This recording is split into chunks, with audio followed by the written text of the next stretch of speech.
A massive COVID revolt in Canada could be heading to America next. Tens of thousands of truckers are currently protesting the country's strict vaccine mandates, and their organizers say they're looking to take on the U.S. government next.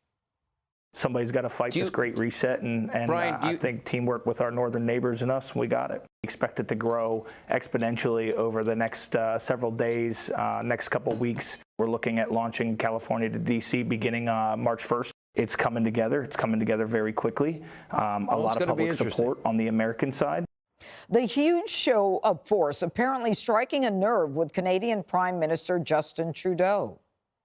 I have attended protests and rallies in the past when I agreed with the goals, when I supported the people expressing their concerns and their issues. Black Lives Matter is an excellent example of that.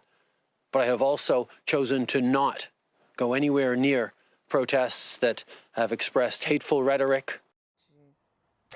All right, Jesse, he's decided that he's not going to go anywhere near protests that talk about hateful rhetoric.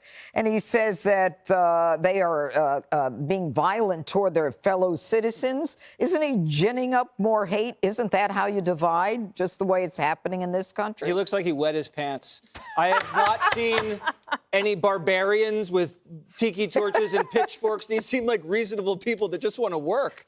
And, you know, when Canada gets angry, that's when you got to think, wait a second, maybe we've hit a breaking point here.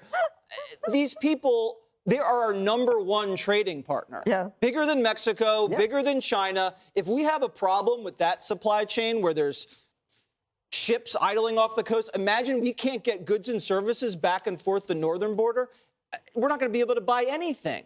And all you need to do as a politician, Judge, and I figured it out, it's really simple. You just have to listen to people. Yep. How hard is that? You listen, you say, uh-huh. You can even fake listen. Yeah. You just go, uh-huh, uh-huh. And then you just do basically what they want. Just kind of or at least in the same range as what they want.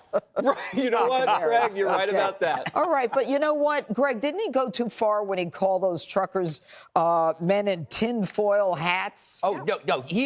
Canada should be ashamed of this.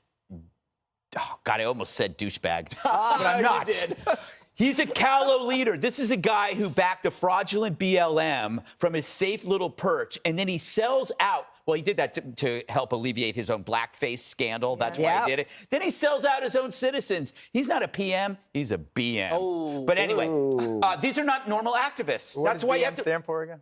Bowel movement. Okay, God. these are not normal activists. These are not college kids or social justice warriors. These are hardworking. Yeah, on the spectrum of social activism, they're the least likely agents of change, which is why you should take them seriously. And I know that the media and the left want to insinuate violence and insurrection-y kind of rhetoric, and they're hoping for it. And they might get it. There might be a freak who does something wrong, but that's what they really want, because it's weird how everything's switched. It's like, you know, the workers of the world unite, and there are no leftists there to applaud it. Good point. Yeah.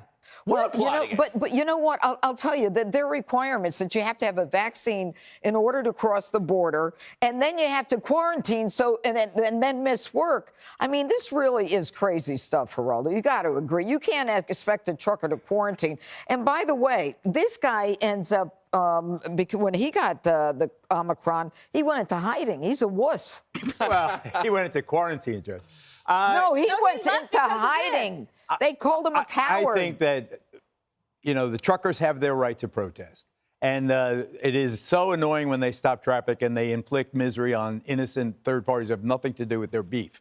But my big problem, if Prime Minister Trudeau is correct, there have been Confederate flags, swastikas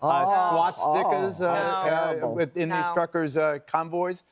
If the Prime Minister is correct, and I'm only citing him, how does he know he's hiding? Then that indicates that there are amongst them at least some very radical. Give me some complaint of a fight, of an argument, a police report. Don't give me this nonsense. Somebody had a flag and I didn't like it, and therefore they're racist. Stop with that nonsense. I love the idea that people in Canada had the Confederate flag.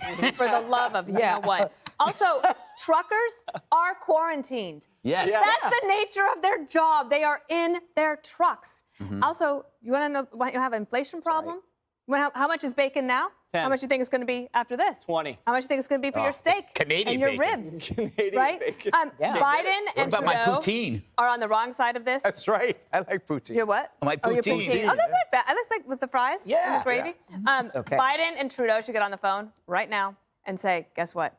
Because of Omicron, the way the thing has gone, we've got X amount of people vaccinated. We'll keep trying to do it. We'll team up with the truckers, make sure we have a vaccine program going. But this ends tomorrow. Yes. Hope springs eternal, but it ain't happening. Hey, Sean Hannity here. Hey, click here to subscribe to Fox News YouTube page and catch our hottest interviews and most compelling analysis. You will not get it anywhere else.